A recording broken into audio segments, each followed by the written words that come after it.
ഒരു 80% മെഷീനും ഒരു 20% മനുഷ്യനുമാണ് ഇന്നത്തെ വീട്ടമ്മ എന്ന് പറഞ്ഞിട്ടുണ്ടെങ്കിൽ. അതായത് പണ്ടത്തെ അമ്മമാരോ അല്ലെങ്കിൽ നമ്മളോ ചെയ്തിരുന്ന 80% കാര്യങ്ങളും ഇന്നും മെഷീനാണ് ചെയ്യണത്. വാഷിംഗ് മെഷീൻ, ഗ്രൈൻഡർ, മിക്സി, അങ്ങനെ ഓരോരോ മെഷീനുകളാണ്. ഇതിലൊരു മെഷീൻ പണിമുടക്കിയാൽ നമ്മുടെ എല്ലാ കാര്യങ്ങളും താറുമാറാവും. ഞാൻ പറഞ്ഞു വന്നത് വേറൊന്നുമില്ല, എൻ്റെ ഇവിടുത്തെ വാഷിംഗ് മെഷീൻ കംപ്ലൈൻ്റ് ആയിട്ട് 2-3 ആഴ്ചയായി. മെക്കാനിക്കിനെ വിളിച്ചിട്ട് ഇന്ന് വരും നാളെ വരും എന്ന് പറഞ്ഞിരിക്കുന്നതല്ലാതെ പുള്ളിയും കൂടെ എത്തിയിട്ടില്ല കേട്ടോ. അപ്പോൾ അതിൻ്റേതായിട്ടുള്ള ബുദ്ധിമുട്ടുകളും, തുണികളാണെങ്കിൽ ഇങ്ങനെ കുന്നുകൂടിക്കൊണ്ടിരിക്കുന്നു. ഇടയ്ക്കിടയ്ക്ക് കല്ലിലിട്ട് ഇളയ്ക്കും. പിന്നെ പള്ളിയിലോടൊക്കെ പോകുന്നത് കൊണ്ടും ബാക്കി കാര്യങ്ങൾ ചെയ്യുന്നത് കൊണ്ടും അതിങ്ങനെ പെൻഡിങ് വന്നുകൊണ്ടിരിക്കണേണ്. ഞാൻ എണ്ണ കാച്ചി കഴിഞ്ഞപ്പോഴേ പൊന്നുവിനെ വിളിക്കാൻ ചെന്നതാണ്. അവളവിടെ കിടന്ന് ഉറങ്ങണേയിരുന്നു, അവൾ എഴുന്നേറ്റിട്ടുണ്ടായിരുന്നില്ല. അവളെ വിളിക്കാൻ വേണ്ടി അവിടെ ഇരുന്ന് കുറച്ച് നേരം അവിടെ കിടന്ന് കുറച്ച് നേരം കെട്ടിപ്പിടിച്ച് കിടന്ന് ദേ കിടക്കണടാ, എൻ്റെ എനർജിയൊക്കെ പോയി. ഇച്ചിരി നേരം കിടന്നുറങ്ങാൻ, അവളെ കെട്ടിപ്പിടിച്ച് ഇത്തിരി നേരം കിടന്നുറങ്ങാനുള്ള ഒരു കൊതി എനിക്കും.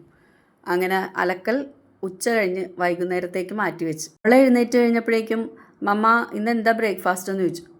പുട്ടും പടവലങ്ങ കറിയാണെന്ന് പറഞ്ഞു. പടവലങ്ങ തേങ്ങാരച്ച് വെച്ച കറിയായിരുന്നു. കേട്ട പാതി കേൾക്കാത്ത പാതി എനിക്കൊന്നും വേണ്ടാന്ന്. ഒരു കണക്കിന് പറഞ്ഞ് സമ്മതിപ്പിച്ച് വന്നപ്പോഴേക്കും അവൾ ഇങ്ങോട്ടൊരു ഡിമാൻഡ് ഇട്ട്, എനിക്ക് സ്വിഗ്ഗിയിൽ നിന്ന് ഒരു ഷെയ്ക്ക് ഓർഡർ ചെയ്ത് തരണം, എന്നാലേ ഞാൻ പുട്ടും പടവലങ്ങയും കഴിക്കുകയുള്ളൂ.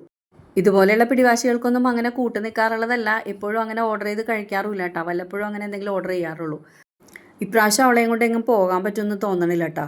അവളുടെ സ്ഥൈര്യലേപനം നടത്തണം ഇപ്രാവശ്യം. അപ്പോൾ അതിൻ്റെ ക്ലാസ്സും കാര്യങ്ങളൊക്കെ ആയിട്ട് മിക്കവാറും പുറത്തേക്കൊന്നും പോകാനുള്ള സാധ്യതയില്ല, വീട്ടിൽ തന്നെ ആയിരിക്കും. അപ്പോൾ ധ്യാനം കൂടലൊക്കെ ആയിരിക്കും.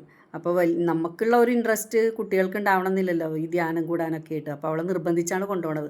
അപ്പോൾ ഞാനോർത്ത് എന്നാൽ പിന്നെ അവളുടെ ഇഷ്ടത്തിന് ആയിക്കോട്ടെ, വല്ലപ്പോഴൊക്കെ എന്തെങ്കിലും ഓർഡർ ചെയ്തൊക്കെ കൊടുത്തു കഴിഞ്ഞാൽ അവർക്കൊരു ബോറടിക്കാതിരിക്കുമല്ലോ എന്ന് ഓർത്തിട്ട് അങ്ങനെ സ്വിഗ്ഗിയിൽ നിന്ന് ഒരു ഷാർജ ഷേക്ക് ഓർഡർ ചെയ്തിട്ടാ. നല്ലതായിരുന്നു കേട്ടോ. അപ്പം ഞാനൊന്ന് മേലൊക്കെ കഴുകി ഡ്രസ്സൊക്കെ മാറിയിരിക്കണേണ്. ഇത്തിരി നേരം അവളുടെ കൂടെ ഒന്ന് കിടക്കാമെന്ന് കരുതി. അപ്പോൾ ഓക്കെ അല്ലേ, ബായ്.